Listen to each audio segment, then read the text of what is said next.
Hi, I'm John Maxwell. When the top companies in the world are looking for trainers, speakers, and coaches, there's one name that stands above the rest, and that's Maxwell Leadership. Our certified team members have gotten proven results for companies all over the globe, and our reputation, I'm proud to say, is second to none. Some of our members have risen to the top of their profession, including the one you're going to meet today. I proudly introduce you to my friend Bob Fabian Zinka.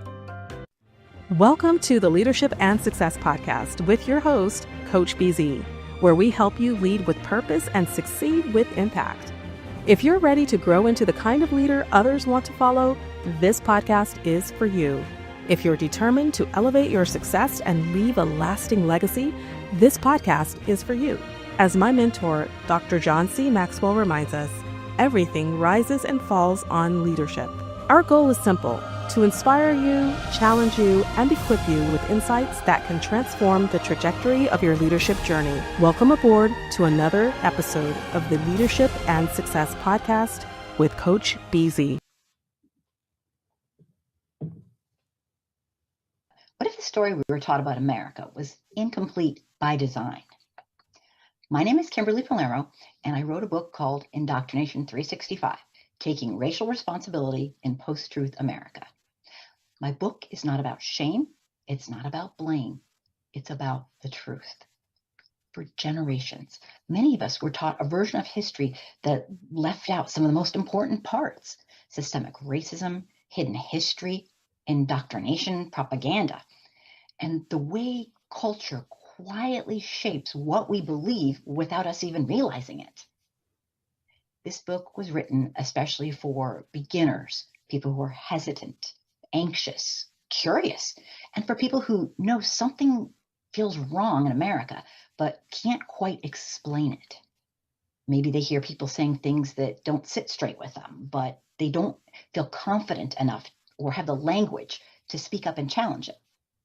My book is also for people who already know something is deeply wrong and have been following a lot of this, but they want to better organize and communicate these truths so they can help other people understand. I break down complex issues in a way that's honest, compassionate, and direct, and best of all, easy to understand. Because the truth is, we can't solve problems we weren't taught to see. If you're ready to question what we've been taught, if you're ready to think deeper, and if you're ready to grow, visit indoctrination365.com and join the conversation. Because understanding the truth about our past may be the only way to save our future.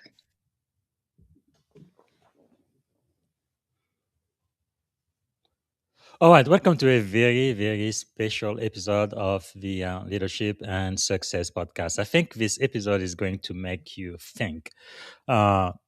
Before I bring in our guest, as is our tradition here, we like to celebrate what we call a moment of gratitude. This is where we take just a moment every single time we meet to be grateful.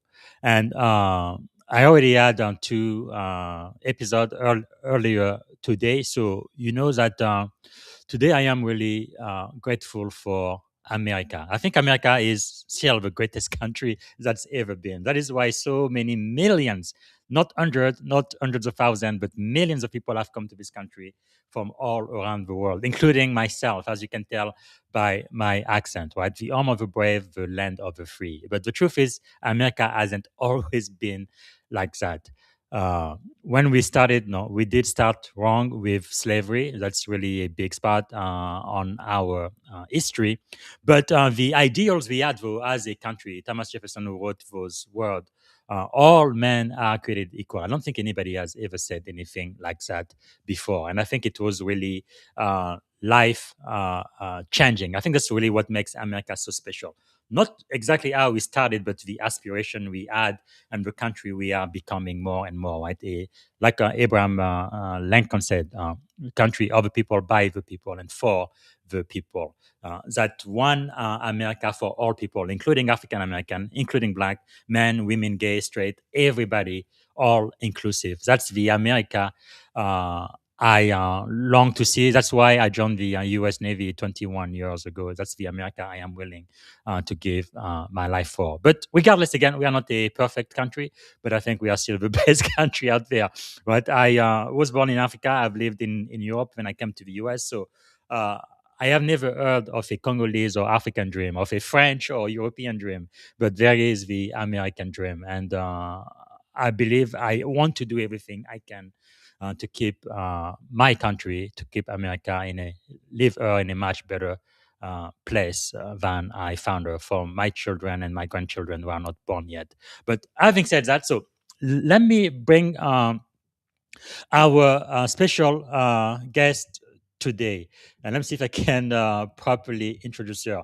We're going to be speaking to Kimberly Palermo. She's written a groundbreaking book, Indoctrination 365, The Stories America Never Fully Told. And I really truly believe we need to be honest about our past, because we cannot really build the future we need if we pretend that things that happened in the past didn't happen. They did happen. We need to talk about it and we need to learn from it so we can do better in the future. That's really where I stand. So I am really honored to welcome Kimberly to the Leadership and Success podcast today for what promises to be a thoughtful, courageous, and deeply important conversation about leadership, truth, education, history, and the responsibilities that comes with understanding difficult reality, especially this time because we're going to be celebrating 250 years of American history. And that is a moment of celebration, but it needs to be a moment of thoughtful uh, uh, evocation too, right? And we need to think about our own lives, the life of our nation, and where we want to go as a country. So Kimberly Palermo is an educator, a writer, a cultural analyst,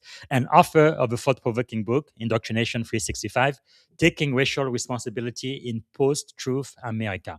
With decades of experience in behavioral science, special education, cultural literacy, and community learning, Kimberly has dedicated her work to helping even the most reluctant learners better understand the hidden histories, system, and narrative that continue to shape American society today.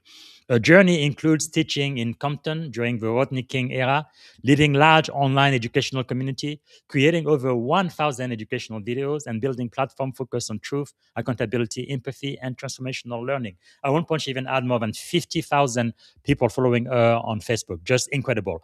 Now, me as a cybersecurity executive and information warfare commander in the US Navy, I do believe that leadership requires the courage to engage difficult conversation thoughtfully, respectfully, and honestly. Right? My core values are honor, courage, and commitment. So, especially in an era increasingly shaped by polarization, misinformation, and emotional division. So, this conversation is not about blame. It's not about making people feel bad, but it's about understanding, it's about learning, and it's about leadership, it's about truth.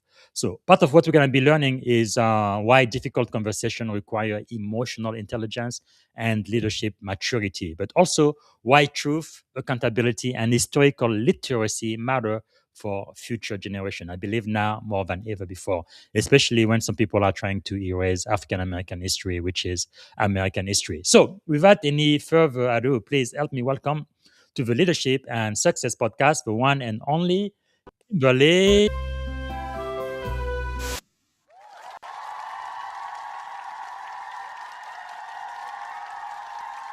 How are you doing today? Thank you. You are on mute. I believe you are on mute. Here we go. Now I can There hear we you. go. There we go. How are you doing today, I Kimberly? am doing great. Thank you so much for having me. Good. Appreciate being here. Hopefully, we are going to have a very frank discussion about our country. And we both love our country. We love America. I think it's the greatest country in the world. We just want America to be better, to do better, and to live up to its own ideal. Right? That's all we are asking for. So I guess to get started, no, I guess before I even do that, I wrote an article about the Golden 13. I have their books. You actually right there. Those are the first 13 African American officers in the US Navy, which is my branch of the service. In 1942, it was impossible for somebody with my skin tone to be an officer in the most powerful Navy in the world. I'm like, I want to die for my country. I want to go to war. I want to fight for America. America's like, no, no, no, no. We don't want you. Why? Right. Because I'm black, which is definitely not right. It's immoral. It was legal, But just because it's legal doesn't mean it's not unethical, and it is not wrong. But again, we've learned through it, and today, because of them, I am a senior officer, the most powerful navy in the world, and I just love that idea of America getting better and better and better, and eventually reaching out to our foundational ideal. But anyway, just to get started, I need to ask you, what is one thing you are grateful about today? Well, I'm I'm very grateful to be here and to get the opportunity to talk about my book. This is my very first book interview, and it Wow. means so much to me. So thank you so much. Outstanding. We already have a few people, one from LinkedIn, Harper, excited to see us. And we have Sadly on YouTube. Hello, Coach Busy. Thank you. Thank you so much for being there. And if you have any question, please type those questions in the comment, both on LinkedIn and YouTube, and we will answer those questions live. And I also want to know what you guys are grateful for and where you are joining us from, what city, what state. And my show went international a couple of years ago, so we have people all around the world. So let us know which country as well, if outside of the US. So, Kim, what is something about you that most people may not know when they first meet you? Well, this is going to sound really crazy, but a lot of people think I'm a Karen. Have you heard of this term? Really? My children even have told me, "Mom, you look like a Karen." And so I'm quite not a Karen, but apparently I have the Karen look or the image. And so that's definitely, I've gone to Trump rallies before. Mhm. Um, and immediately they see my color, my skin tone, and they welcome me in. They think I'm there to Wow. join in. And unfortunately for them, I suppose, I am not there to join in. I'm there to Yes. ask questions and learn. And so it's a Mhm. little bit awkward. So Yes. Wow. I guess you live your life in a very courageous way. I oh, must say that. But man, this is, I think, I don't know. It's something we definitely need to talk about more and more, because if you don't understand the past, there is no way you're gonna be able to build the future right. you want. So one thing I wanted to ask you, Kim, is for members of our audience meeting you here for the very first time, who are you beyond your titles, your accomplishment, your book, and all of your social media? Okay, well, first and foremost, I'd say I'm a humanist at heart. I love teaching. Before I became Yes. a teacher, writing my book, before I had an online presence at all, I was just Wow. someone who wanted to understand the confusing world I saw around me, and Mhm. I didn't get it. I didn't understand why people hurt each other. Hmm. My family had moved 6 different times before I went to college. I was okay, you're not gonna believe this. I was shy growing up, very shy, not anymore. I'm Really? I'm the girl who ate lunch alone in the library for all 4 years of high school. I didn't have Wow. any friends, and so I spent a lot of time listening, paying attention. I felt compassion and empathy, and so very early on, I Mhm. felt like I was living in this, like, permanent existential crisis because every day in school I would say the Pledge of Allegiance, and I believed it, and I love my country, but then I would look around and be like, "Why aren't people doing what they're saying they're supposed to do?" So I was very confused. They didn't see the Mhm. cruelty, the inequality, the inequity, and I was lost. So that I wanted to understand what why people were silent when Mhm. so that question stayed with me my entire life, and over time, that became my life's work, I guess, is the only way to Yes. put it. So that's kind of Wow. in a nutshell, I think. So you've spent decades in education, behavioral science, and cultural literacy. Mhm. What originally called you into the work of teaching and helping people just learn? Well, I think part of why I love teaching is going to be a strange answer, but it's because I had a hard time learning myself. And Wow. originally, I remember struggling to learn how to read. I remember struggling to understand what's going on, and finally, I figured out how to break things into smaller pieces, Mhm. and I was like, "I wanna help everyone do this because it felt so great to, like, give other people confidence, and when they Yes. felt so, down, like, I know what it's like to not be able to learn very well. So Mm. and Wow. do it. Powerful. Because you've taught in Compton. I think that's a mostly black city there in the LA area during the Rodney King era. I think most people remember that. I believe it was also around the time of the O.J. Simpson trial, if I'm not Yes. mistaken. And there was a lot of civil Oh, in West in Los Angeles. How did that experience kind of change the way you viewed America, leadership, and education? that's a great question. Teaching in Compton during the Rodney King era changed my life forever. Hmm. I came from a wealthy, almost entirely white school. I knew Hmm. inequality existed, but and I had gone to school for multiculturalism, but in the day a long time Mhm. ago, and but they didn't really have what they have now, and so I had never witnessed this level of abandonment and segregation and normalized Hmm. suffering. I mean, I had these, they were my first babies. These were beautiful little children living in Yes. conditions that, like, most people had never heard of. I was 23, and Wow. these were my babies. And I had 40 students in my first classroom. No AIDS. Wow. We were on constant lockdowns from shooting in the neighborhood. There was Mhm. nine shootings in the neighborhood approximately each year, Wow. where we'd have code yellows. I mean, and most of my kids thought this was normal. They didn't know that other children had safer neighborhoods and newer schools and Hmm. books and libraries and resources and smaller Wow. and my kids would I told them that there are places where there are no gangs in the United States, and they laughed their head off at me. Yeah. Like, So why did you go to Compton instead of Beverly Hills? Like what? well, How did that happen?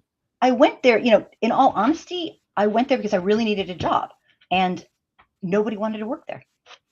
And they Wow. were taking people without credentials. And Hmm. I was like, I'll work there. I didn't. I mean, I was like, I was 23. I didn't know I didn't Yes. know what I was doing. I was like, I'll teach the kids, and so it was Yes. quite a learning experience. It forced me to confront the Hmm. massive gap between, the America a lot of people imagine and the Yes. American communities that what they actually experience every Yes. single day. So it wasn't theory anymore. It Yes. was wow. Like I could study that all I wanted, but once I was there, I started to question everything: leadership, education. Hmm. Yeah, because even when you go back to the origin of our country, yeah, we talked about freedom and all of that liberty, the pursuit of happiness, but that wasn't the experience of the black enslaved in this country from the very beginning. Right. I guess there is like a dissonance, I guess, but then we pretend like that didn't happen. Like even after Right. World War II, which is again when America finally allowed people with my skin tone to become officers in the Navy. We would go to war, fight for our country, come back home. But all of the great benefits that came from being in the service, like the GI Bill to get an Mhm, education, mhm, the mortgage and all of that, it was for white sailors only, not blacks. Why mhm. not? What the heck? That just doesn't make any sense. And the majority of society is like, we do not care. It's like, okay, whatever. Like, and also the red zoning, right? Okay, you Oh, get redlining, sure. a loan from the VA mortgage zero down to get a home, but because you're black, you are not allowed to join this neighborhood. You have to go. It's like it's just a lot of dissonance. It just didn't make any sense to anybody who's I can't impartial or I can't objective. imagine. Yeah, I can't imagine fighting overseas for your country that you love and risking your life and coming back and not having the freedoms that you fought for. yeah.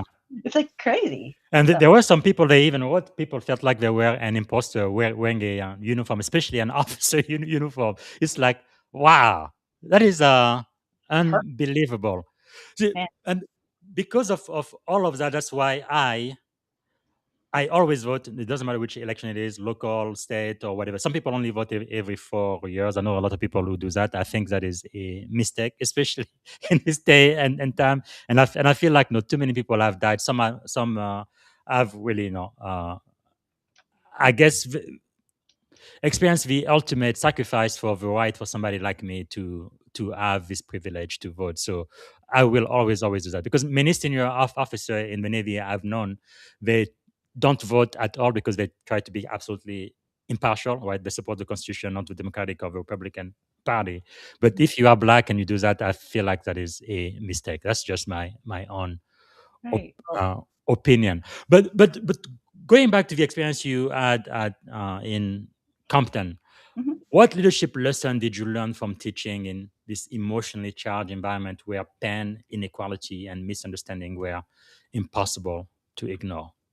Oh, that's a great question. I learned that people in positions of power have a huge responsibility Yeah. to those who don't have it. And the whole Spider-Man thing, or with great power comes greater responsibility. This is Yes. real. We weren't Mhm. living up to that, and we're not now. We weren't then, and not even close. And I Mm. believe in our country. We can do better. I know we can. We have to. So Yes. real leadership doesn't require cruel. A little soapbox here, but it doesn't require cruelty, intimidation, and dehumanization. It's the opposite. And Mm. strong leaders create accountability while still protecting people's humanity. And like, Yes. I remember thinking, if we could get President Bush down here, and he was the president at the time, if we Mhm. could get him down here just to spend 1 week with these beautiful children of mine, Yes. um, he That is would Bush 41, right? Not I, W. Yeah. and he would see what was done to them. And I thought, I was very young and very, like, oh, we should just bring him over. I thought that Yes. this would be a rude awakening, and he'd see the parents working 2, 3 jobs trying to raise these children in an Mm. environment that was given no infrastructure, no money, little investment, Yes. not enough opportunities. So I was very Wow. naive and then, but Yes. Hmm. Well, you wrote a book that is definitely thought provoking for sure. And the title, Indoctrination 365, Taking Racial Responsibility in Post Truth America. I think the book itself, the title is very provocative, but you also start this with a very provocative question. You ask, what if the story you were taught about America was incomplete by design? yeah. Wow. What emotional journey led you to write this book? Well, it was a long time coming. For decades, I watched people struggle to understand. I watched, first of all, for decades, I watched the cruelty, the inequality, the inequity, the unfairness, and I Mm. studied it. And then I watched people in modern time have such division and fear and racism and disinformation Yeah. and cultural instability. And people would ask me online, this isn't the country that I know. I'm like, Mm. actually, it kind of is, Yes. system's working just as planned. You just don't realize it. And they'd say, how did we get here? And Mm. I realized people were always asking me that, how did this happen? And I'm Yeah. like, wow. I realized that a lot of I hate to say it, most white Americans, they didn't understand, they didn't have a historical foundation to understand what's happening now. They Yes. were truly shocked because they didn't know the history, because they Mm. weren't taught it. And they didn't learn in school about sundown towns, the Devil's Punch Bowl, hundreds of race massacres, thousands, Black codes, Jim Crow, Yes. how the North was participating in everything, Mm. the disclaimer in the 13th Amendment, the scores of Yes. government sanctions and laws that purposely were created to harm Black people and brown people. And Yes. they Yes. didn't know a thing. So how could they understand?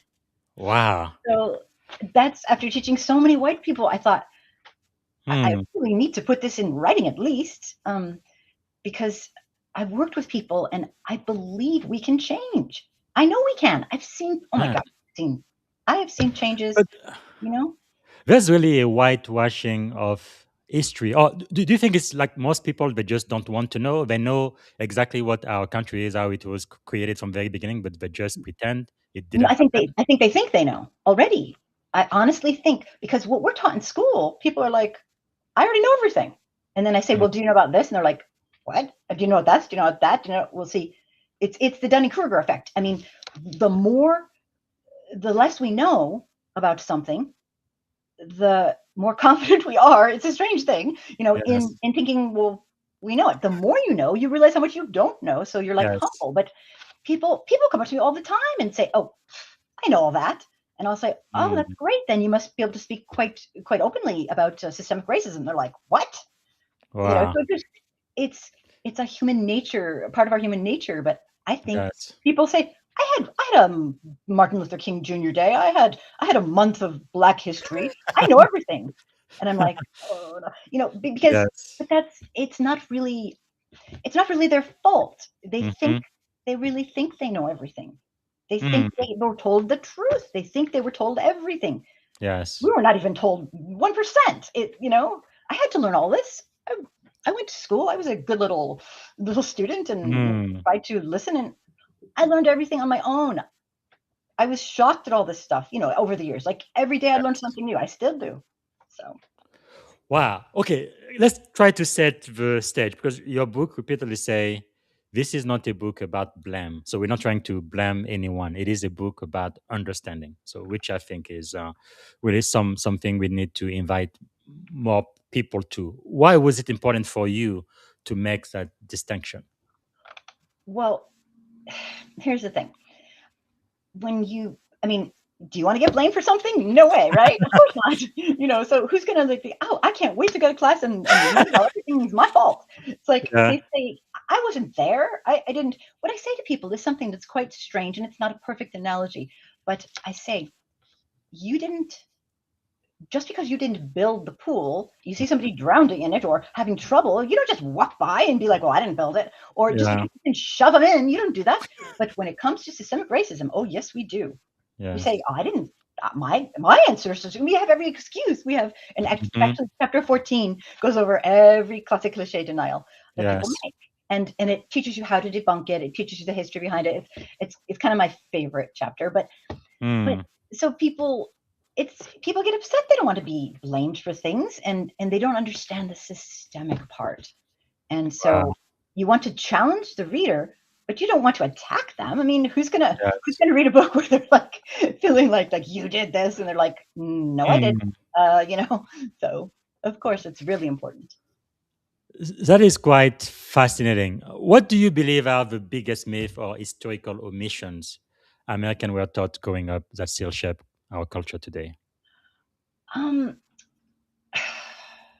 Well, the biggest omission, you're going to laugh at, is we were taught practically nothing about our real racial history, which of course should be called history. But because I have to differentiate, because most of us have no idea how much is left out. And also, I think Americans are taught in school, because I've worked in many school districts. I went to school. I have children who went to school. So, I've had a few samplings here and there, We're taught that all this history is an isolated moment instead of an interconnected system. We learned about enslaving human beings, and then it ended. We learned about segregation, and then it ended. But we're rarely taught what happened in between, and we're not taught how our nation can move through these incredible brutalities and exploitations and then act like, we're all good. It's all good. Well, maybe they're good, but what about, so we're not taught how systems adapt when power structures want inequity to remain in place. I guess that's probably, so we're not taught that emancipation of enslaved humans, that was the beginning of a new phase of resistance and backlash and systemic control. So there's, I don't know, I could go on and on. I don't want to. No, that is quite powerful, because you also talk about reluctant learners, right? What have you learned about human psychology, defensiveness, fear, maybe identity when discussing race and history? Kind of a touchy subject these days. Oh, yeah, it's a very touchy subject. In fact, if somebody calls you racist, that's the worst. If you're a white person, that's the meanest, most horrible thing they could ever call you.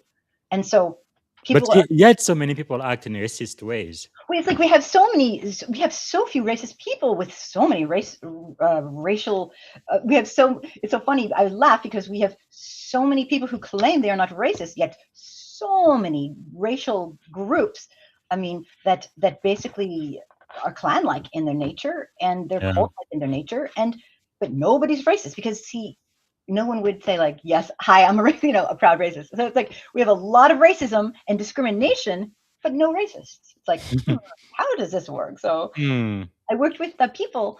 I've learned that anxious, defensive, fearful people, they don't, this is in anything, they don't learn at their best. There's no way. Do you want to be stressed, and you don't learn at your best? But when they feel judged or ashamed or attacked, of course not. And there's all these psychological things like defense mechanisms, like the backfire effect, cognitive Yes. dissonance, the Dunning-Kruger effects. These are impacting us, and we don't realize it. Mm. So we want to be a good person. We want like I'm one of the good ones. So we get really defensive. I do this. I do it. People do it. And one of the biggest challenges is that many people do not understand that systemic. They don't understand. One of the biggest challenges is that many people do not understand racism as a system or an inherited culture. So they experience conversations about racism as a personal attack on their identity and their character. And once identity feels threatened, I mean, it's over. So that's why meeting people where they're at is so important. I mean, that's why I really love to learn history, because I feel like it can really teach us a lot about how the world works today, but also I think help us create a better world, right, for all humanity, not just a specific race or group of Right. people. So, in your opinion, why do some people emotionally shut down when difficult conversation about race, privilege, or systemic inequality begin? Well, it's a really rough topic because people emotionally shut down with these conversations because it's challenging their most deeply held and ingrained beliefs about their identity, about fairness, meritocracy, and what makes someone a good person. And on top of that, I mean, that's a really personal thing. They take it personally.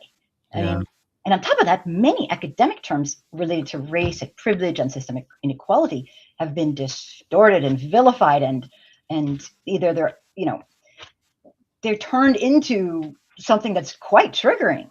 If you really think that's what that word means, then yeah, I understand being upset. So Yeah. you're judged, you get defensive, and then that ruins everything because Mhm. you're not going to learn. You don't even want to, you just want to call people names. It really turns people Yes. into the most defensive.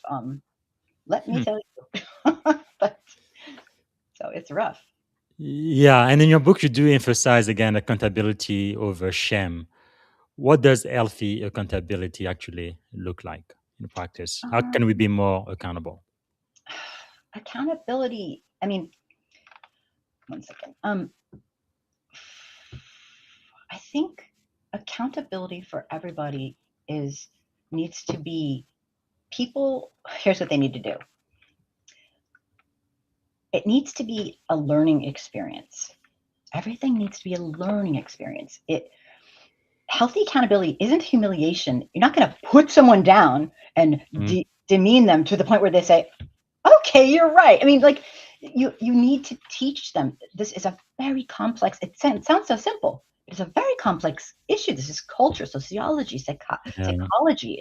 There's just so much involved, and you have to have a willingness to listen and reflect and learn and repair harm when necessary, but without centering our own discomfort. And that's really hard to Mm. do because we white folks, we get emotional about this stuff. Yes. We feel like it's attacking us. And also, to be honest, a lot of this, you got to deal with the fact that people haven't been completely honest with you. And Sure. America you love is still a great place to love. Yes. But the truth needs to come out and be told. And that's a really rough thing. Like, it's like hearing that grandpa was really, one of those people in the Epstein files. Oh boy, this is grandpa that you like revered and loved. And you're like, how do you sit with that? Mm-hmm. Our country is not perfect. It's young and immature. But Yes. chance. We have a chance to create this incredible, form a more perfect union. And Yes. it's not going to happen with lies. So. Yeah, I want to say, Young, it's only been about 250 years that we've been around as a country, but there are civilizations like in Iran, they've been around for more than 5,000 years. That's a Crazy. long time. Many empires have come and gone, the Roman Empire, Greek Empire, on and on and on, Babylon and so forth. But wow, I don't know. In some way, I feel like as a U.S. citizen, even as a senior officer in the U.S. Navy, I feel like we need to live with more humility. It's true that we are very, very strong, we are powerful, and we are rich. But although it looks like we're having some economic problem lately, but I feel like with our power, like you said earlier, comes responsibility too. Yeah. I feel.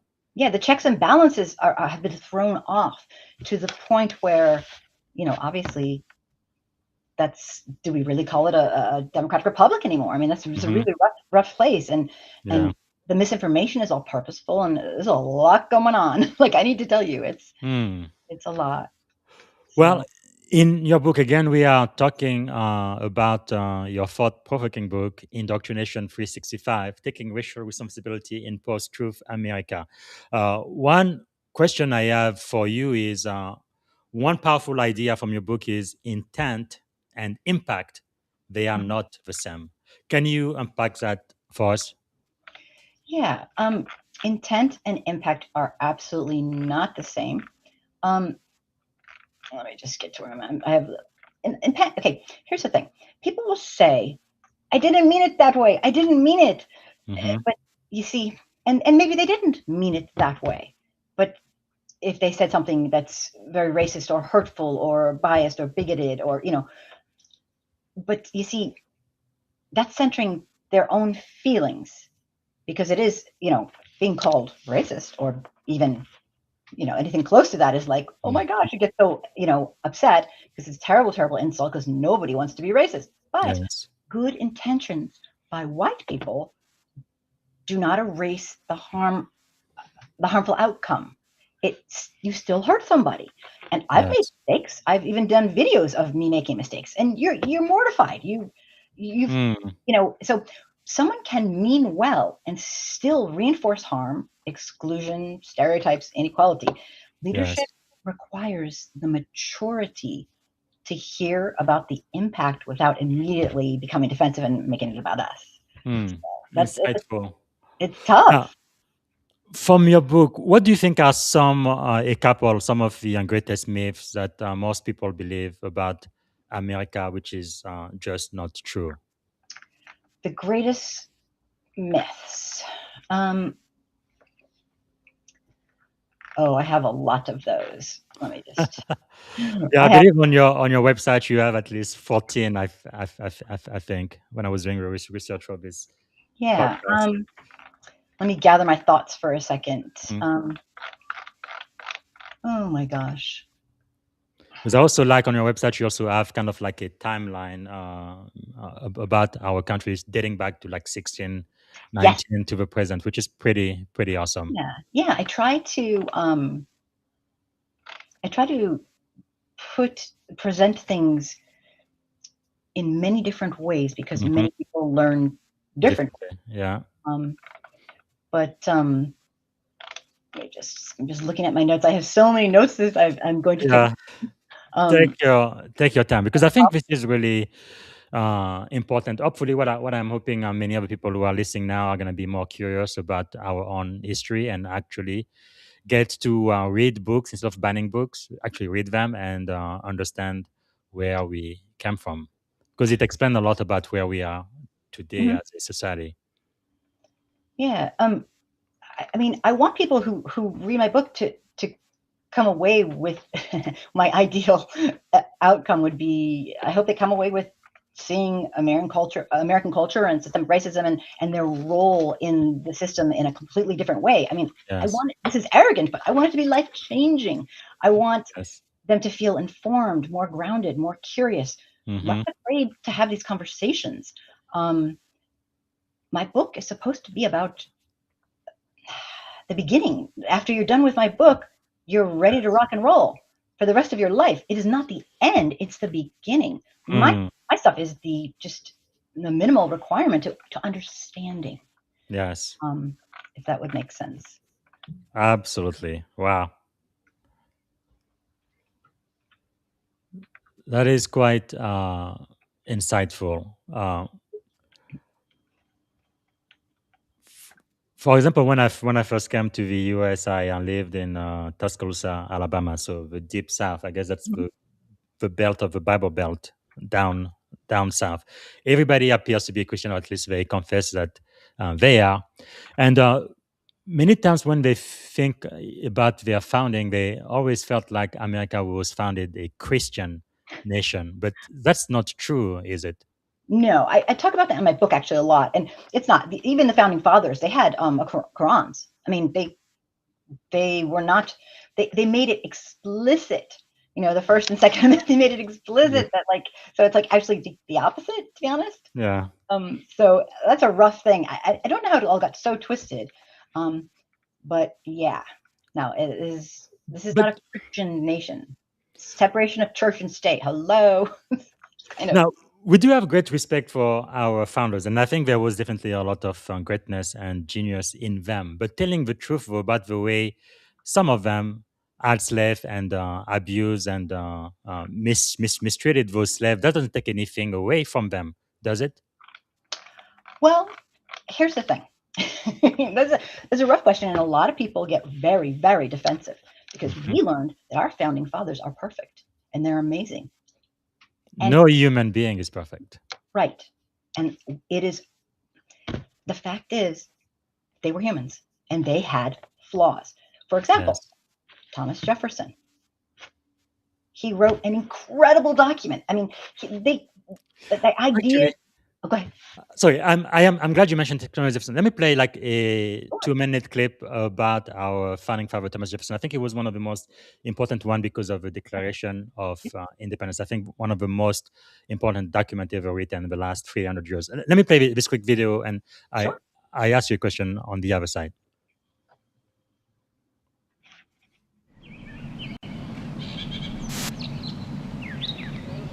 This is what Thomas Jefferson saw from Monticello.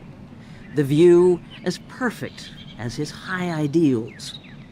Well, I'd like to welcome you to our Slavery at Monticello tour. But at Monticello today, it is the imperfect Jefferson we see Monticello was a plantation. and must judge for ourselves. Jefferson professed to hate slavery, called it an abominable crime, but he held on to his slaves. He freed only 7. The author of the Declaration of Independence, who wrote that all men are created equal, owned 600 slaves over his lifetime. And in addition to his legitimate children, almost certainly fathered at least 6 other children with his slave, Sally Hemings. For generations, descendants of Sally Hemings have been telling stories implicating Jefferson as father of her children. DNA proof of a connection came in 1998. Is Thomas Jefferson any less great because the understanding we have of him now is three-dimensional? Most human beings I know are quite capable of denial and hypocrisy. And I think that Jefferson's virtues were enormous and his vices were equally enormous. Pulitzer Prize-winning author John Meacham has just published a best-selling new biography of our third president. Looked at in full, you find a man whose life was made possible by slavery, who had misgivings, who as a young man attempted, however feebly, to reform the institution. But in the end, he was ultimately someone who was allowed himself to be trapped by the economic, political, and cultural circumstances into which he was born. Jefferson said that his earliest memory was of being handed up on a pillow as a toddler to a slave on a horse. And we know that his last words were asking Burl Colbert to adjust his pillow here in this room. Jefferson's butler, Burl Colbert, was also a slave. There would have been an intimate relationship really from birth to death. Elizabeth Chu is curator at Monticello. Now, are there pieces of furniture in this room that were made by slaves? Yes, in the joinery or the furniture-making wood shop in Jefferson's later years was run by a slave named John Hemings. And Hemings ran the joinery and made many pieces of furniture that are in Monticello today. This is an example. He was very highly skilled, and he was freed by Jefferson in his will and given the tools of his trade. John Hemings is remembered because of his craftsmanship, unlike so many other Jefferson slaves. To be able to sort of have an image of Jefferson that we all know, and behind him the names of the 600 people that he owned in his lifetime, really means that we have to understand slavery in order to understand Jefferson. Lonnie Bunch heads the Smithsonian's National Museum of African American History and Culture, sponsor of a traveling exhibition about slavery at Monticello. And what's powerful is, quite candidly, we only know the first names. And there are some that we just have as unknown because we don't even Lucy, know. Lucy, Lucy, Lucy, where it's almost any old name. That's exactly right. This is Thomas Jefferson's laptop desk. This is the desk upon which he wrote early drafts of the Declaration of Independence. The first of those drafts attacked Britain's slave trade, Jefferson writing that King George III has waged cruel war against human nature itself. The Continental Congress took the phrase out. Alongside the rejected passage, the financial reality.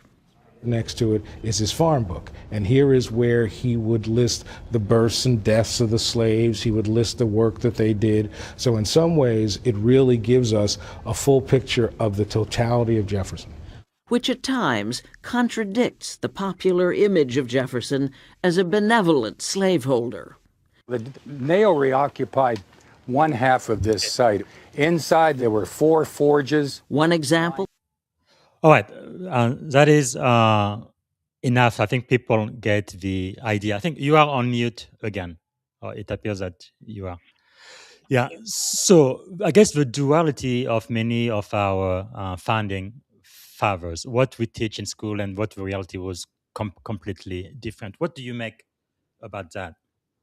Well, I think, again, human nature, especially for people just starting to really delve into this subject matter, it's very upsetting. You think of this is your hero. This is the person who and I had to go through it as well. I wasn't taught about anything other than he was this incredible writer, incredible, and he was. It doesn't mean it's not true, but nobody is only one thing. And if you go to the Jefferson Memorial in DC, you'll see on the wall, and his, Memorial building, you'll see his own writing. He absolutely knew what was going on. A lot of people, I've heard, every classic cliche denial of everything, and a lot of people say, oh, they didn't know it was bad back then. I mean, I've heard everything. It's quite amusing, but not amusing. That's the wrong word. It's quite like, I don't know what else to make of it. It's interesting. Yes. The denial is real. And especially for Thomas Jefferson, because he wrote the Declaration of Independence. What I found very strange is the slave that he had at least 6 children with. Actually, she was only 14 years old, so that would make him a pedophile. But then also, she was a slave and he was the master, so there wasn't absolutely no consent. So that was rape. And also on top of that, it gets even worse. That was the step sister of his wife, right? They actually had the same father. So how can you enslave the stepsister of your own wife? And then when they had children, those 6 children were enslaved too. How can you enslave your own children? It's very, very confusing. And a lot of people cannot handle this fact. So they have to say, well, it was different back then. Well, I mean, evolutional biology doesn't come that far. I mean, they were still human beings like us. He admittedly knew, and in much of his writing, he knew, not about, his relationship, but he knew it was incredibly wrong. And nowadays, a lot of people like to say, well, we cannot take, the morals of today and apply them to, well, actually, yes, we can. Some of them we can. Not all of them, but a lot of them we can. I'm sorry. You hear a child cry and they're in pain. No, you cannot. So the denial is real. It's a very hard thing to take. People like to feel, and you know this, people like to feel one way or completely the other. They want binary. They want to, it is absolutely wrong or it's absolutely right. And unfortunately, that's really not, we're all in gray area in many, many areas. And that's not the way the world works. Human beings are much more complicated than that. Yeah, it's hard because people don't want to hear, something that they really look up to. But for some reason, I'm kind of okay with knowing that, Jeffrey Dahmer loved his mother. Okay. I mean, I'm just saying, I'm not saying, you know what I'm saying? Everybody, and that is an extreme example, obviously, but I mean, yes, it definitely carries the point. Again, it doesn't take anything away from him. He did write the Declaration of Independence, and the words that he penned really, I think, have changed history. And really, was the words that African American really latched onto. They're like, hey, this is what it says. This is how this country was founded, but that's not true for me. And pretty much African American forced America to become a democratic constitution. It's like, no, this is exactly what it should be. This is engraved in our constitution. I am not 3/4 of a human being. I am a full human being. So I should have the same right as everybody else. And it's, I don't know. I guess American history is very complicated, but I really love the way you bring it in your book. What was one of the chapters that was the hardest for you emotionally to write? That's a great question. There was no one chapter, but the hardest part emotionally for me was the hidden history sections that expose the human suffering, the brutality, and the long-term harm that were minimized, sanitized, left out very intentionally of mainstream. And let me explain that, because about half my book is hidden history. The truth. Now, also, as you tell us more about the hidden history, because the other myth too I've seen is many people who think that America is a white country. Actually, no, it was Native American who were here, and I guess they were all genocide for the most Yes, part. it was one of the biggest genocides in Yeah, at the time, and like it's crazy. yeah, we want to think what we want to think because we haven't been taught, and it's being taught the truth isn't about, like I say, isn't about making people feel bad. I found that it's mostly the parents who feel bad. The students who learn this, they learn everything. We had the Vietnam War. Did they feel guilty of that? No. We had this. Maybe they should. I don't know. But it's the parents who are the ones who, because and I've done videos on this. There are many reasons for that, which is a whole nother whole other subject. But it's people are okay with hearing real history. We hear it all the time, and then all of a sudden, when it comes to our real racial history, all of a sudden we're like, no, like, wait a second, why is this now? Yeah. One of the goals, half my book is hidden history, and the truth that Americans were never taught, or were taught in ways that soften them, sanitize them. So goals of the book was to challenge what I call the racial, and I didn't coin this term, this is an old sociological term, the racial empathy gap. People often emotionally distance themselves from historical suffering, and I get that, but I didn't want that to happen in my book as much as it normally could. So we do it so we don't have to confront, the pain, and it hurts us to hear these things. Even if we don't feel guilty, it still hurts us. So but we'll never learn, if we don't know our history, how these impact us today. So a lot of white folks might dismiss taking racial responsibility, because they'll say, like, it just upsets me. I get that all the time. I cannot, my family, actually, to be honest, not to throw them under the bus, not my current family, but old, my family, when I was younger, they don't want to hear it. They can't watch my videos. And because it upsets them. And I get that. But here's the thing. Our white feelings are not more important than Black lives. And systemic racism and discrimination, it kills, it maims. So I guess I'm trying to bring the point home that my book includes sections that are called human lens, and then and now. And these aren't get the person out sections, but they are sections that I purposefully included with the history. They were designed to briefly place the reader, if not for 1 second flat, into the emotional and human reality behind the history. And again, not to shame blame, or whatever, but to encourage empathy, reflection, and a deeper understanding. These were human beings just like you. But as white people tried to educate other white people, this is a huge part of the process. So going through this, back to your question, it's hard to, because when I write about this and I'm putting a human lens on it, I'm putting a human lens. I'm talking about a girl crying, I'm talking about a little girl crying, and the last sights of her mother was her mother's hand underneath, as they're taking her away. And I mean, I'm talking about, I want people to get this, if not for just 1 second. And I don't have to pretend I don't feel it, but it's hard sometimes. For another example of that is, for some reason, and I've done so many videos, but I put off doing a video on Emmett Till. Okay. And I questioned myself, because that's part of the process. Part of the process of living an anti-racist life as a white person is you question yourself. And I kept thinking, Kim, what? I mean, this is a fascinating story, but I had a child who was the age of when he was brutally murdered. And that might have been part of it, because I related so much. I couldn't bear to see the picture for Mhm. years. For years, this is what I do. This is supposed to be my profession, and I couldn't Yeah. do a video on it, and I finally did. But this is very emotional work, but it's not more emotional, not even close, Mm. to what Black people and brown people in this country handle every single day. Yes. So, Wow. Well, thank you for sharing that. I think it takes a lot of courage, but I think we do need to have an honest conversation about our country, our origin, and what we want to build, what we want America to be for all of us, right? Not just the white it's only going to make it supremacists, but better, right? It's only everyone. going to make it better for everybody. Yeah. Yeah. You know, the bottom line is, and what a lot of white folks don't know is, systemic racism is not good for us in the long run either. Yeah. It's not. And we might think we are special and getting these, privileges and benefits, and we are. But in Yeah. the long run, it takes away our humanity. Hmm. How can that be? It causes incredible dissonance. We know it's not right.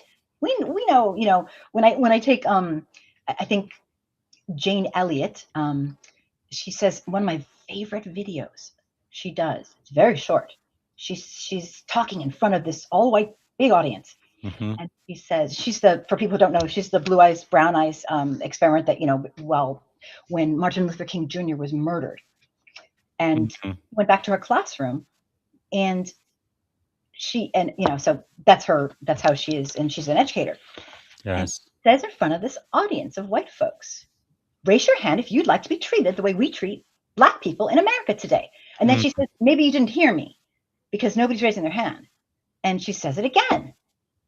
And she says, well, so it does feel like you maybe do know a little bit about, you don't want it for yourselves, but you're okay with it for somebody else. And I'm Mm. not quoting her directly, but it's powerful. And Yes. it's on my YouTube channel as well. And Wow. so, yeah, I mean, this is powerful stuff. So, Yes. Yes. Man, we have our first question from the live audience. Sadly, on YouTube says, "What is the biggest lesson that the US can learn from the rest of the world?" You think? thank you, Sedley. I know who Sedley is. Sedley's one of my very close friends. Uh, Thank you. Does he want you to speak that, or to me? no, to you. Oh, You are the expert. no. I think, here's my thoughts on that, are that we, like I said, we are we're brats. We're like this young country, Hmm. so young, and we're in our teenage stage, and we think teenagers think they know everything. I mean, hello, Yes. they really do. And there's a part of developmentally that I guess is necessary, but we think we know everything. We know the right way to do this. Stuff has Hmm. been invented. People have done incredible things. We just came onto the scene. It's like Yes. telling your teenager, like, okay, I get you think you know everything, but one of the most important things we can learn is some humility.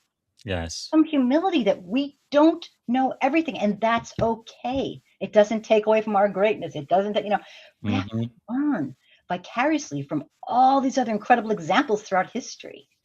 And Yes. maybe we can form a more perfect union if we do that, but not if we're this teenage brat country that says, we know everything. I know it all already. It's not Yes. going to work for us. Wow. So thanks for the question, Sedley. Yeah, that is quite powerful, and I think that's really what makes America such a great nation. Right, the hope that we would live up to our ideal and really truly treat each and every human being, black, brown, Right, native, or whatever, right. uh, have the same treatment under the law. Because no, I remember during the Black Lives Matters movement, which was only a few years ago, during the pandemic 2020, right, it's when it really blew up. Many people really got a little sight, I guess, of what many Black people go through in this country every Right. single day. What they've been talking about for centuries, but Yes, yes, we don't believe it. yes, Even when we see it, we don't believe it. This is crazy, but we got to see yes. it. We got to see Yeah. a little Thank example. to see a lot of progressive, positive change in that direction, and now it looks like it's going all the way back to the other side. But I don't know. I guess as a country, let me ask you this, and again for everyone who's watching or listening, we're talking about Indoctrination 365, taking racial responsibility in post-truth America, a thought-provoking book by Kimberly Palermo, and she's right here on the hot seat on the Leadership and Success podcast. And thank you for allowing us to talk about this very important subject. I think again, especially as we are about to celebrate 250 years of this great country. I guess one question I have for you, Kim, is many leaders today fear saying the wrong thing publicly. They're really afraid of that. What advice would you give to executive, military officer, educator, managers trying to navigate this conversation responsibly? Well, I actually do have advice, and this is a tough thing. They need to know their real history. And what I mean is our real racial history. They need to understand the culture indoctrination that Americans inherited without realizing it. Mm-hmm. They need to know it cold. And that's a big ask, because there's no hub, especially if you're white. Maybe if you're Black or brown or indigenous, or maybe your parents or grandparents, maybe you have learned some things here and there. Maybe you've taken it upon yourself. But white folks, there's no hub. The school's not going to do it. Maybe you could study it in college as your undergraduate degree. Well, that'd be good, but that's rare, there's no hub we're going to go to. It is on us. And you become confident. How I know this is because I was raised in the era of colorblindness. I didn't know anything. My parents weren't overtly racist. Okay. They weren't overtly, which was good. I had less to unlearn. But nevertheless, I lived in society. I know what it's like. It indoctrinates you right just from your mere existence of living here.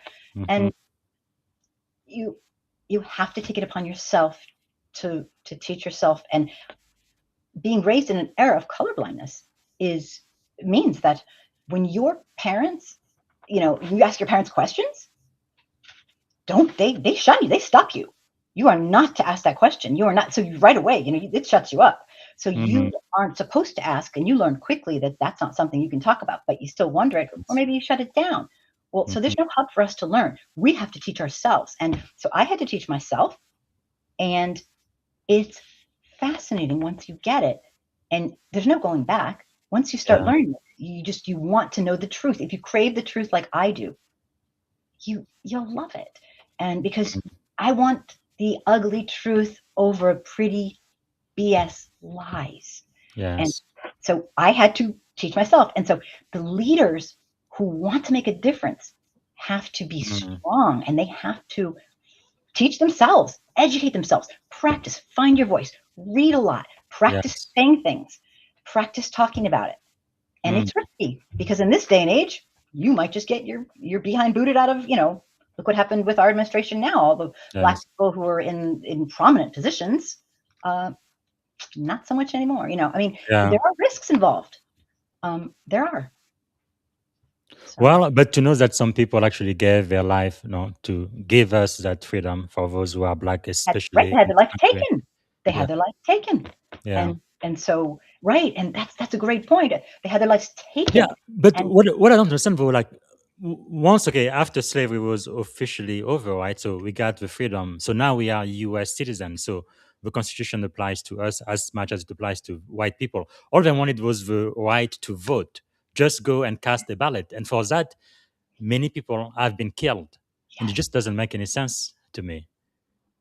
Well, especially in the Deep South. A law will not change your heart, as we all know. Yeah.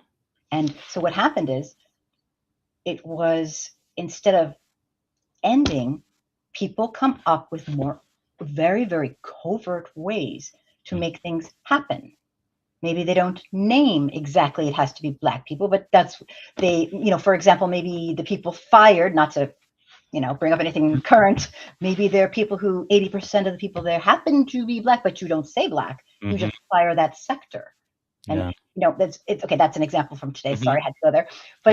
But in the olden, in the olden days, I think they had the grandfather clause for example, right?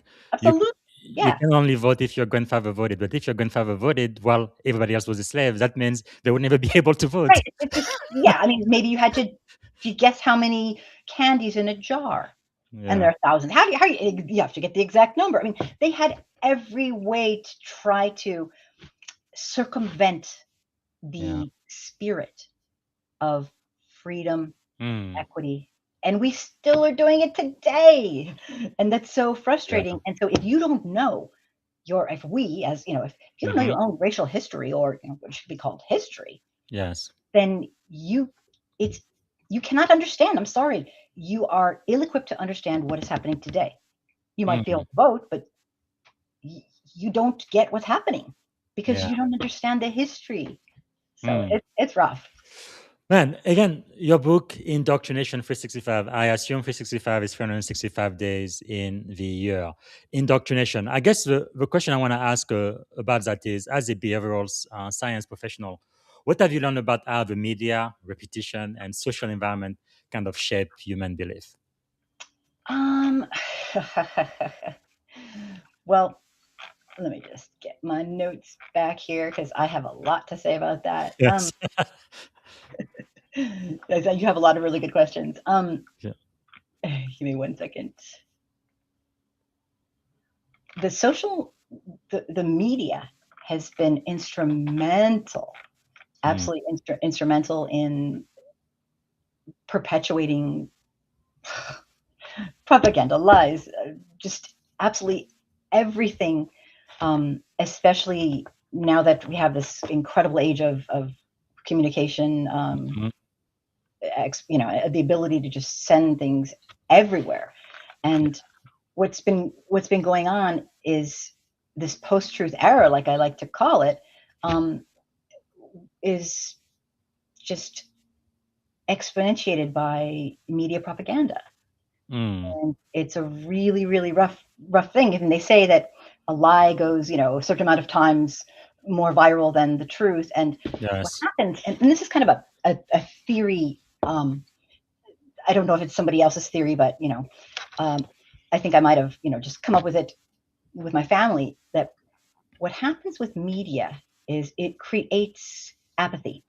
Because Mm. right now we're getting bombarded. The turnover is like, it's not even a 24-hour, it's like an Mhm. 8-hour turnover of Yeah. incredibly horrendous things. And so what happens is, take the psychology of a person Mm. and think, we like to either completely understand exactly what happened and be outraged, or be like, man, who cares? It's nothing exciting. Well, but that's not really how things work. So what happens is, if you hear a truth and then you hear an absolute lie about it, it's hard to be outraged when you don't know. You don't Yeah. really know the truth. So people just feel like, oh, whatever, like, I don't Mm. know, too much. It's too much, I'm trying to make ends meet. I'm trying to feed my family. I don't have time for this. I can't take the time to look up and find the truth. So they're not Yes. outraged. And that's exactly by design. Wow. That's by design. Man. Media is helping. Media is helping very much. So Yeah, because when you say by design to really, you're thinking more about the system than just specific individual, right? And you frequently discuss systems and structure.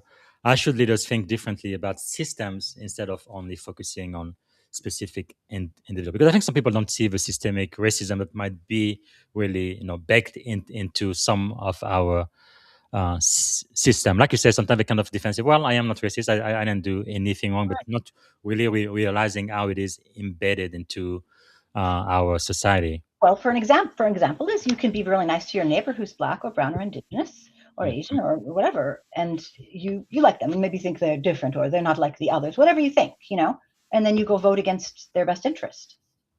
So that's a system you're able to help to control. Yes. Or you might look at here's an example. You're a teacher at a school, and you really do believe that you want to help the children, but the tax code is created such that each town or city's infrastructure is what pays the taxes. Hmm. If it's been redlined for years and years and years, and it's falling apart because no businesses want to come in, and Hmm. no loans will be given because of redlining, and people who are really struggling are the only people that can buy a house there, or would be Hmm. able to possibly, then it doesn't really matter how much you're truly believing in equity and equality. The system is destroying. You have no books, like Compton. We had no books. We had no desks. I had 40 kids in my class. They were little. This was elementary school. They were 9 years old. The children. That's a systemic level. I don't care how good I am. I'm sorry, I'm not that good. I can teach these kids, but I can't be that good. We had no books. We had no curriculum. So does that make sense? Yes, that is really quite insightful, because I guess another way we could think about that is, would those conditions be acceptable for an average white child in America, the most powerful That's the test. Country in the world? That's the test we use. Is if you think, let's switch that around. What would we do if that happened to a white child? Whoa. And it really makes you think. We wouldn't stand it for 1 second flat. Let's say, I'm sorry about the immigration that's going on and the cruelty and the way it's being done. I don't care what you think of immigration. It doesn't matter. The inhumanity. Imagine every little child screaming for his mother. If that was a blonde, blue-eyed kid, I'm sorry. It wouldn't happen. Think about, I'm sorry to get into this, but think about January 6th. If that was all Black people, it would have been a bloodbath. Yes. Sorry. It's the truth, and it's a very hard truth. Well, we've already gone 10 minutes over our time. I'm sorry to keep you so long, but you talk about so much, and we don't talk about this enough. And I feel like this is so critical and important. Can you stay for maybe another 5-8 minutes? Absolutely. Okay. So let me ask you about society, democracy, and responsibility. One thing you write is, the fire ended, but the damage was never repaired. Can you unpack that for us? What do you mean by that? Absolutely. You're I mean, here's the thing. We can talk about something that happens, an event that's huge and destructive and horrendous, and then we move on to the next thing. But events that are that huge and horrendous have consequences. They have that follow through time. They follow us through time. And you cannot have something like a house burning down and then say, okay, everyone's alive, it's fine now. Well, wait a second. Their house is gone. They have nowhere to live. I mean, so one example I like to use for that is, in the days that it was legal to enslave human beings in the United States, in most places it was absolutely illegal to teach or for a Black person to learn, read, write, educate themselves. Absolutely. That's probably when we talked about when they were free and able to vote. They're like, okay, you cannot vote if you cannot read. But of course they couldn't read because it was illegal. Neener, guess who got you? It's like, and we're still doing things like that today, but I won't get into it. Yeah. But don't get me started. But we'll close down the place near your house. But sorry, don't have an ID. Got to get it there, but they're closed. Oh, too bad. Can't vote. But anyway, that's a whole nother story. But so we take, let's say, okay, you were not allowed to read. Your parents were not allowed to read. Their parents were not allowed to read. I mean, not allowed. They'll be killed if they were, or maimed. And so all of a sudden, woohoo, emancipation. And you have kids. Okay, so have you ever tried to help your children with their homework? Hello. Welcome to parenting. I'm a teacher, for God's sake. And it's not, let's pretend you never got a formal education at all. In fact, more than that, you weren't allowed to learn or read. What do you think that does to your children when they need help with their homework? What does it do to apply for a job application? What does it do? I mean, there are implications of these things that travel through time and spread, and it's not good. So I got to answer your question. Yes. So what responsibility then do you think educators, media creators, and leaders have in protecting truth and historical literacy? Can you ask that again? What responsibility do we have, educators, media creators, and leaders across our society, in protecting the truth and historical literacy? What's our responsibility? It's a lot. It's a lot. I mean, we've discussed some of this already, and part of it is that it's a huge responsibility, and it's a personal responsibility, and especially I hate to say it, but if you're a white person, it's way past time that we take racial responsibility. And it's been too long. We've let this go. It looks like you yourself have paid quite a personal price for this. What does this journey personally cost you, emotionally, mentally, professionally? You know, it's kind of an interesting question because anything I say about it, you have to understand. I can always act like, what a lot of white people do and say, like, I don't know what systemic racism. Oh, that's in the past. We had Obama as a president. Oh, show me. Why is Trump racist? What are you talking about? I don't see a thing. I can pretend it doesn't exist. I can use the 30 classic cliches in chapter 14 and I can view every last one of them, Oh, only the wealthy people had enslaved humans. Give me a break, Nobody else was in on it. The North didn't do it. I can come up with these lies. I can pretend and believe and I can quit any time. So nothing that could happen to me from doing this could be anywhere near what is the people who actually have to live this. Every day. I don't have to live this. I'm choosing to teach this. So it's like a little bit different. But I mean, okay, the truth is, yes, I've been doxxed. Yes, I've been, my life, I've called police. I've been, I had to call police. Wow. And I've had everything, like not everything, but I've been told, horrendous things. I've been called horrendous things. I've been analyzed. I mean, people are amazing. They'll analyze my body. I'm like, wow, damn, you guys are good. Wow.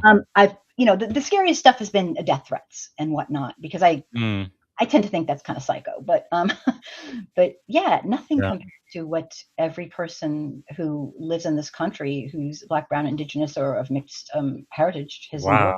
Nothing. So. That is really crazy. But I wanted to go back for a second. I had something to, if you don't mind, for just a minute. When you're saying what responsibility do educators and media and all that have, and I said a lot, and yes, we're the people who, the people who form our culture are educators, media. I mean, we're all doing it together. Your parents, sure, your relatives, sure, but it's our culture. And so just living here kind of influences us. And if leaders distort and ignore, reward disinformation and become, it's so easy to manipulate people. It becomes very easy. And I wanted to give a quote from Lyndon B. Johnson. No, he's not particularly my, it's a very blunt quote. And it's antiquated and it's racist and rude. And at the time, it was also racist. So it is not like, oh, it was those days, But what he said was absolutely true. And so under the guise of not wanting to be A to Z, and, not everybody is perfect, but he said, if you can convince the lowest white man he's better than the best colored man, he won't notice you're picking his pocket. Hell, give him someone to look down on, and he'll empty his pockets for you. Wow. And this extreme manipulation, white folks in the aggregate, we've been fooled for generations. Every generation, we've been played the fool. Wow. What we get, sure, you can pretend you're superior. I mean, I read about something. You can pretend, but deep down, that's ridiculous. Most people do. I mean, obviously there are some who actually think they are, but whatever. That's a whole other story. Most people aren't that ridiculous. They know that. Wow. So it's rough. It's a rough place, but lots of responsibility to hand out to lots of people. And I call on, because I don't tell Black people what to do. I don't tell them. That would be a form of white supremacy, me thinking I know best. Okay? But I do very much educate white folks, Black folks, and Black and brown folks, and Indigenous people, and they teach me. I learned from them everything I've ever learned, minus the books and minus the school, and I went for my undergrad, everything. Even it's the lessons that they've been gifted me that have taught me. Yes. Wow. So, man, I'm so sorry you received some death threat. The only time in my life I received death threat when I was at the University of Alabama, of all places. First, I ran for student government senate for the College of Arts and Sciences. No problem. I didn't even win. Fine. And then I just dared. I had the audacity to run for student government president. Oh man, all hell broke loose. I'm Wow. telling you, yes. CNN came to my campus. My mother was so scared. She was in the. Are you kidding me? She saw me in CNN International, NBC, ABC, Uh-huh. all over news channel because they said they were gonna hang me from a tree, and they called me the N word and all of that. They defaced all of my sign. I wasn't even gonna win the presidency, but man, I have never seen racism in my life until then. That was real. It was personal. I had campus police follow me to my classes to ensure that nothing would happen to me. The University of Alabama was actually my mentor, but anyway, it was terrible, terrible, terrible. I have never seen that face of America in my life. No wonder I no longer live in Alabama. I live in beautiful California, Silicon Valley. But yeah, it is I went quite to Davis, so I know about it. yeah, it is quite an That's gotta been experience. shocking. Yeah, Like yeah, just shocking. Wow, I'm so sorry that you endured yeah, that. And you're young then too. I'm like yeah, young. yeah. I was what 18 years old. Yeah, That's just 19. terrifying. Yeah, yeah. It's but no. I guess one question I have for you then is what keeps you going with Um, all of the challenges, the heartache it is causing you? Why do you keep going? oh, this is kind of a personal. You're gonna laugh. This is like a personal question, kind of. You don't even know it, but it is. What keeps me going is I need to not participate Hmm. in living a lie. I don't want to participate in it. I don't want to be that Karen that we talked about. I Yes. don't want to be. I have such a strong feeling of need to have things be just, and I don't want to live a lie. And Mm, what keeps me going is it's kind of an arrogance, actually. It's a bit of an arrogance, and it's a bit of this is not the world that I thought I was bringing my kids into. yeah. It just wasn't. And I am not going to sit here and watch and do nothing, because Mm, what that's people don't powerful. understand, and I write about this in my book a little bit, is that there's groups of people in the United States. Sure, there's clan type people. Well, those folks, I can't really, that's Mm, like too far gone, like whatever. Okay. yeah. And then there's people who really care and want to learn, and they're still learning, and they make mistakes, and who cares? At least they're Hmm. trying, and that's really great. Yeah. But then there's everybody else, and that's a Mm, big group. And that's a big group, and they need educating because they're trying to make ends meet. They're not doing it on purpose. Maybe they've given up on the system. Maybe they're too mhm, busy. Maybe they have 3 jobs. Maybe they have 10 kids. I don't know. yeah. But they are doing nothing. And Mm, what they don't understand is them doing nothing condones and wow. allows the status quo to continue. So what Yeah. I want people to do is learn and get involved and get a fire. And so to do that, there's Mm, like a lot of us. So if I don't keep going, and not like I'm some savior, because see, mhm, Black America is saving themselves. They don't need me. yeah. I am no hero. They will, but God forbid white folks jump in and Yeah. look up to our Constitution and help out a little bit. I mean, you do, like I said before, you don't walk by Mm, somebody slightly drowning because in the pool and like, well, I didn't shove them in, so who cares? I didn't. yes. What kind of Yes. person does that? I didn't build the Yes. pool. Yes. Who Like, cares? because So talking about the Constitution, right? As a naval officer, my oath is to support and defend the Constitution of the United States of America right, against all enemies, foreign and domestic. But even that Constitution, when it was first written, though, Harper G says at one point African American were considered 3/5 of a person. She says, "What? No, that mm, just doesn't make any sense whatsoever." But back then, it was like, okay, that's perfectly normal. We don't see anything wrong with that. It's just because it's legal doesn't mean it's moral or right, ethical. right. And I think really one great contribution from African American in this country is really, again, making America live up to its highest ideal. That's why I really love Martin Luther King. He went back and talked about the Constitution and the Declaration of Independence, right? America, you wrote this check and we've come now to get that money, right? It's time for you to pay up, right? Put your money where your mouth is, right? And I feel like that is powerful. But one other way where I connect to this is, of course, I came to the US when I was 17 years old, so my direct ancestors were not slaves. However, the first slave didn't come here in 1775. It was actually in 1619, August 20th, 1619. And problem is, it was called Point Comfort in the Virginia colony at the time. There was no comfort for them, for sure. But the interesting thing is, was very first African American slave in this country in 1619.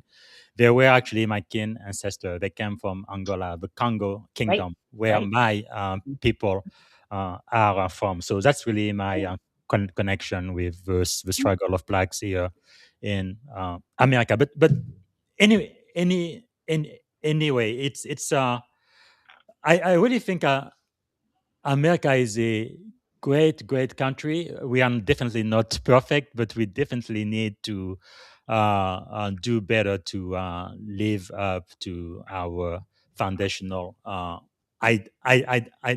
ideal. So to kind of get this show to a closing, I could talk with you for hours and hours. And, I agree with you too. I never shut up. I never stop. Was there like maybe some people or experiences that most shaped your courage to speak openly about the true story of America? That's a really good question. Let me think about that. You know who's influenced me the most? I mean, I can say book-wise and I can say video-wise. Michelle Alexander, The New Jim Crow, blew me away when I was younger because it just hit me. And Jane Elliott, watching the Blue Eyes, Brown Eyes experiment that obviously would never be allowed to be done now, to see those little kids just turn into incompetent little like sad, depressed kids over a week's time because somebody told them that they weren't worth it. Wow. And to see how self-esteem, to see this is the case that turned over allowing separate but equal for schools, where the doll experiment, or the black doll, white doll experiment. I mean, these kind of things, it makes me feel so much compassion and empathy, and it makes me just say, I have to keep trying to do something. I want to take my last breath knowing I did my best. I can't change the world. I'm one person. But if I can help people to learn and to educate themselves and to understand, then I've done the best I can. And if everyone in America took just a teeny bit of trying to do that. Also, my closing statement, not that it's, people say, I've been called a race traitor. I've been, whatever. It's clear they don't know race is a human construct, but I've been called everything. It's fine. But what people don't get, and they say, oh, leave if you don't like it. Well, that's ridiculous. The most patriotic, strong thing you can do if you love this country is to help form a more perfect union. Yes. And that's what our military people are doing. That's what everybody is supposed to be doing, is using our Constitution as their Bible to stand together as one people, no matter where we're from or what we do. And so what I tell people, I like people to know, which is really important to me. I wrote that book not because, I know everything. Oh, for God's sakes, I don't. There's not a chance. I wrote that book because I've been working with white folks for years, and they love our country. And I know we can do better. This is not our best. White folks, this is not our best. And we have to do better, and we can. And I believe in us. If I hated this country, I would have given up a long time ago. It's the opposite. It's the opposite. Wow. I know we can do better. That's really powerful. And the book you mentioned, The New Jim Crow by Michelle Alexander, Mass Incarceration in the Age of Colorblindness. Why should my audience read this book? It's very eye-opening. She's amazing. The way she explains things, the way I was reading it. I read it a long time ago, so I can't be too detailed. I mean, it was a long time ago, but Yeah. it makes you live it. And she teaches you so you get it. You really get it. And once it's more of an experience than reading. You can't separate yourself from her words. She's Yes. really good. And that's part of why I added to my history section, I added the human lens. I want people to have a slight tinge of vicarious learning and feeling it. Yes. Because that's Wow. we have to bring out the compassion and the empathy that makes us human.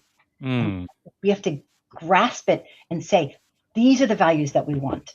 Not Yes. being tough and making lots of money and hurting people. Stop looking up to that.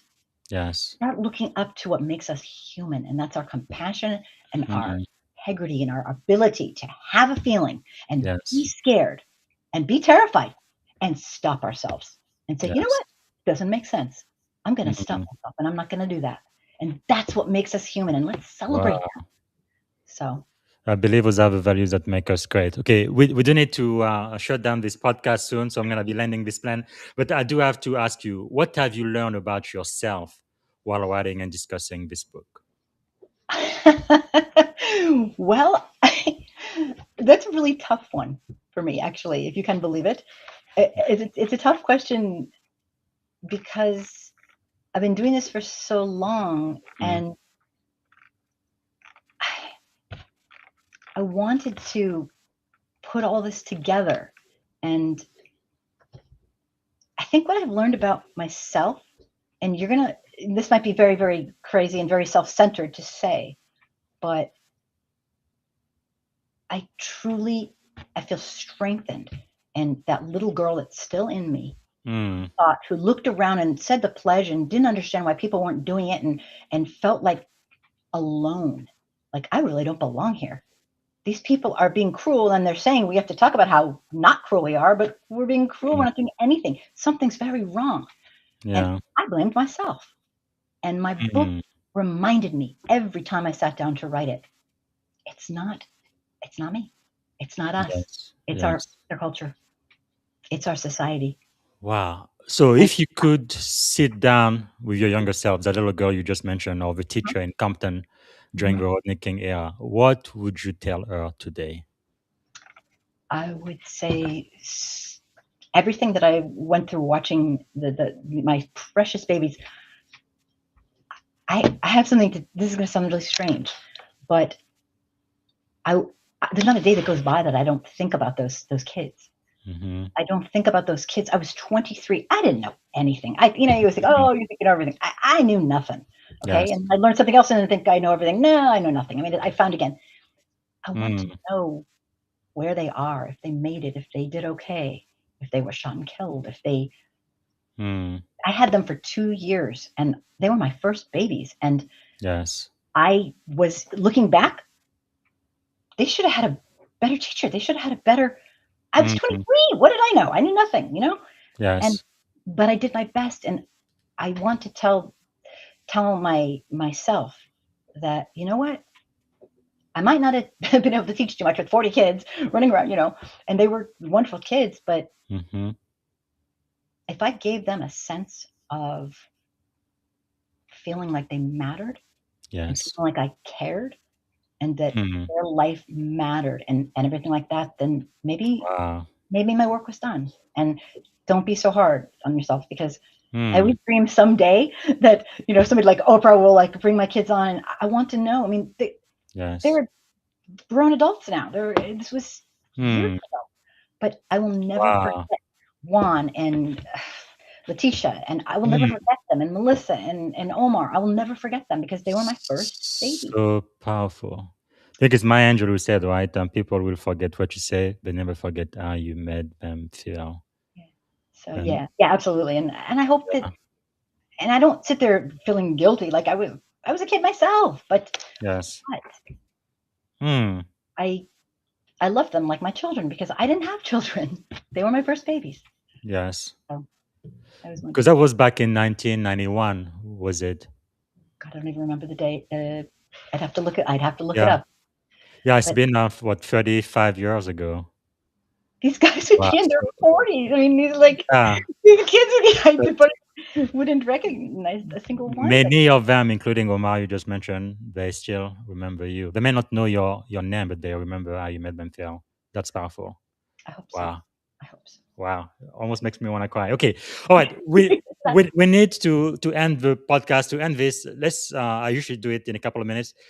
This time I'm not gonna let you be the professor, just go on and on and on and on. Very, very short, very, very brief, really, really quickly. First thing that comes to your mind, just let it out, right? Rapid fire leadership question. Are you ready?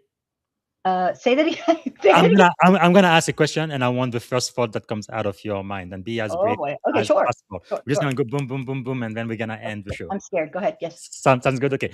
Question number one: what does leadership mean to you today? Integrity and honesty. All right. What is one belief you once held strongly that you later change your mind about? That people just don't understand what they're doing, and they don't mean to be cruel, and they don't mean it, sadly. Yes. I'm jaded. Okay. Go ahead. What book beside your own has most influenced your thinking? Definitely, like I said, I mean, look at all these books. I don't know if you can see it. Yes. But yeah, The New Jim Crow was huge. And White Fragility was also pretty huge because it was Yes. a good, very basic introduction. Mm-hmm. Okay. What does courage look like in everyday life? Courage in everyday life could be being afraid and fearful and thinking to yourself, I'm going to do this anyway. Wow. So feel the fear and do it anyway. That's courage. What kind of legacy do you hope your work leaves behind? Well, of course, I hope it changes everyone's life. Yes. Changes the world. I'm arrogant. I'm the white privileged woman here. Yes. I'm the Karen that you're all afraid of. Whatever, understandably so. So my children tell me. But yes, I want to change. I want to change the world. I'm one of those people who never grew up and nobody ever pounded into me, you can't change the world. So I still have this fantasy. Yes. I want people to learn and grow and say, you know what? I'm going to try something different. I'm going to think differently. I really love that childhood innocence. I wish we all keep it. So what does a more perfect union mean to you personally? A more perfect union means we're not there. Yes, our country's amazing, but we are not there. We are these bratty teens. We are at the bratty teen stage. We can do so much better. Yes. We can do so much better. We should, we can, and I believe in us. I love it. All right. Last question. Before I ask you what we can do to add value to you, if millions of Americans were listening right now, probably going to be up to 65, 66,000 if everybody who's subscribed to this podcast listen. But especially people who are uncertain, uncomfortable, skeptical, or afraid to engage this conversation.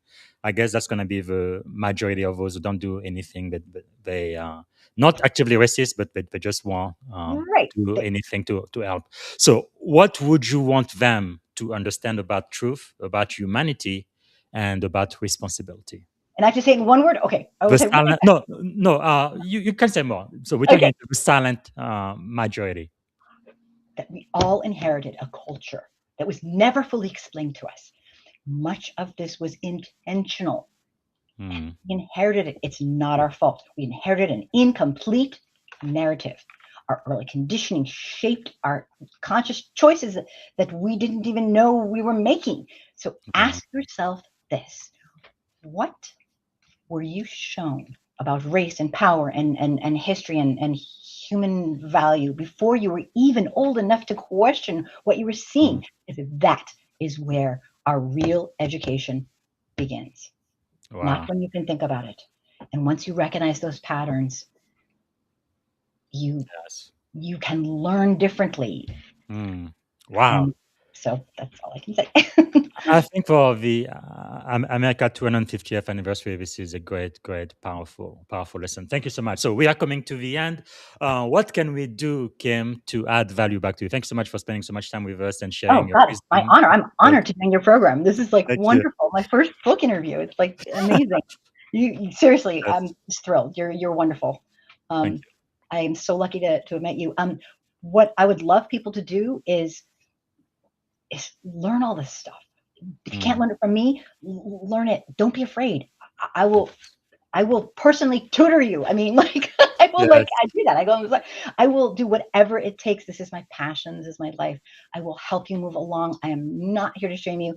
If you feel that you're being shamed, we'll talk about it. I'm like absolutely open. I have a YouTube channel that I got booted off, demonetized. Maybe one person will see my video. It used to be thousands, not anymore because they kicked me off. Go to my YouTube channel, watch my videos. Some of them are obnoxious. Some of them are like off the charts obnoxious, but they're all about truth. Some of them are very nice and teaching with like little spectacles like a teacher. Join my group. Join everything I do. I'll talk about this with you. I will help educate you, and you will educate me through interaction. Wow. So, that is powerful, powerful, powerful. Thank you so much for your time. And of course, everybody needs to get a copy of this book, available everywhere books are sold. Indoctrination 365, Taking Racial Responsibility and in guess what? Post-America. Wow. One more thing I forgot to tell you. Yes. I have a website where you can do learning. It's called indoctrination365.com. And That's you can right. go on there and learn. And I'm always adding information on there. That's right. I have a ticker with that down there, indoctrination365.com. Okay. Thank Yes, you. powerful, powerful. Well, thank you so much, Kimberly. You are very courageous. Please keep up the good work. I think you're doing God's work and helping all of us Americans to be better, because I think we can do better, and we need to build that more perfect union for sure. And I'm still learning something every thank day. you. So thank you. Well, I guess I should ask you. Let me see. Sadly, say thanks, busy. Really great question from you. I'll share your podcast with as many other people as possible. Thank you so much. Do appreciate that. Let me ask you that, because we did talk about a lot of very, very heavy subject today. Let's leave on a very positive note. Sure. What is something you are feeling optimistic about these days? I'm feeling optimistic that more and more people who were dragged into this ideology of fear and whatnot are starting to open up their eyes. Yes. Every day I hear more people, and it makes me so happy. I don't not like them. I don't look down upon them. I think, hey, whenever you're ready, I'm here, and so many other people are here to you're not losing your community. I can't speak for everybody, but I will take you in. I will help you. I will teach you. You have friends. Nobody's going to think, oh, those people. Not at all. Yes. Wow. You're not alone, and people are changing, and I know they can do this. Wow. Thank you. Very, very last. Actually, before I ask you the very last question, was there a question I should have asked you? I didn't get a chance to ask. Anything else you wanted to share today? You were absolutely amazing. Honestly, the most organized and most incredible interviewer. This is my first book interview. I am obsessed with my book, of course. So this has been so wonderful. And I can't thank you enough. I'm so honored. All right. Now we go back to one word. Last question I have to ask. Sure. One word that crystallized our experience today on this podcast. What words come to mind? You're so funny. One word. One word. Oh, you want me? One word from me? Yes, from you. That represents our time on this podcast today. Hope. Yes. I think that's the same for me. I feel hope too. Most of the time I say I'm just so grateful, especially for my guests like you who took the time to teach us. But yeah, I feel a lot of hope for America.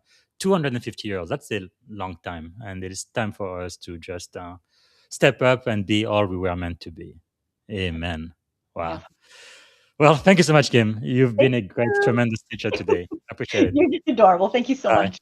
Okay. All right, everybody. This is one for the book. Again, follow Kimberly Palermo on LinkedIn. She's under Synergy Unlimited, and her website, indoctrination365.com. Get a copy of her thought-provoking book, Indoctrination 365, Taking Racial Responsibility in Post-Truth America, We the People. So it's available everywhere books are sold.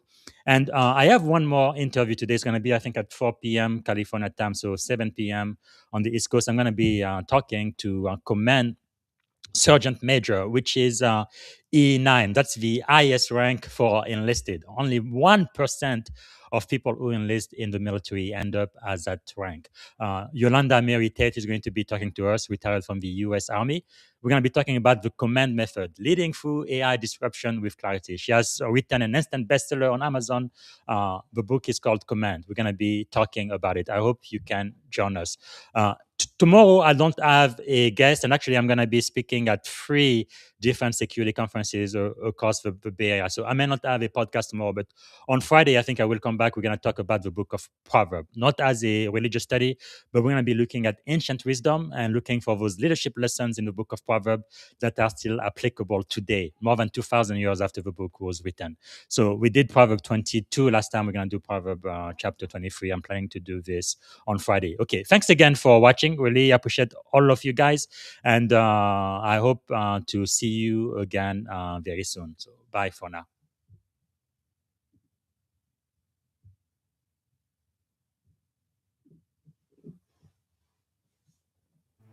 Thank you for tuning in to the Leadership and Success Podcast with your host, Coach BZ. If today's episode added value to your leadership journey, be sure to subscribe, share, and join us again for more wisdom nuggets on how to lead better and achieve greater success. Remember, leadership is the most critical skill of our time. The world will always need leaders to inspire others, drive innovation, and execute meaningful strategy. So why not count yourself among the bold leaders shaping the 21st century? Until next time, stay inspired, stay committed, and keep leading with excellence.